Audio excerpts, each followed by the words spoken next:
Hi అండి. Welcome to 3 generations YouTube channel by Bhargavi. ఈరోజు మనం పెసలతో పప్పుకూర ఎలా తయారు చేసుకోవాలో చూద్దాం. దీనికి నేను ఒక కాఫీ గ్లాస్ కంటే తక్కువ క్వాంటిటీ పెసలు తీసుకొని వాటర్‌లో వేసి కడగడానికని వాటర్‌లో వేసుకుంటున్నాను.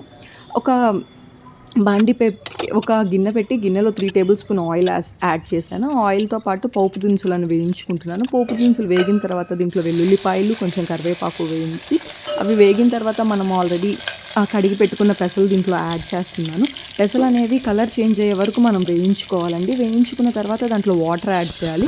ఇప్పుడు నేను ఒక గ్లాస్ వాటర్ అనేది యాడ్ చేస్తున్నాను. ఇది ఉడికేటప్పుడు మనకి ఇంకా 2 గ్లాసులు వాటర్ అనేది పడుతుంది.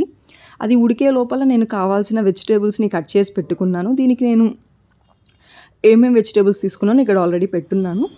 ఇట్లా మనకి కొంచెం ఉడికిన తర్వాత పెసలు అనేవి ఉడికిన తర్వాత మనం కట్ చేసుకున్న వెజిటేబుల్స్ దీంట్లో యాడ్ చేసుకోవాలి. దీనికి నేను ఒక టమోటాని, ఒక ఉల్లిపాయని యాడ్ చేసుకున్నాను. 2 పచ్చిమిరపకాయలని. దీంట్లో పులుపుకు బదులు నేను పచ్చి మామిడికాయ ముక్కలను యాడ్ చేశాను. టేస్ట్ చాలా బాగుంటుందండి. ఒక చిటికెడు పసుపు, ఒక స్పూన్ కారం, తగినంత ఉప్పు వేసుకొని నార్మల్ పప్పుకూర చేసుకున్నట్టు చేసుకోవడమే అండి. అంతా పూర్తయిన తర్వాత ఇలా కొత్తిమీరతో సర్వ్ చేసుకుంటే అంతే అండి. సింపుల్.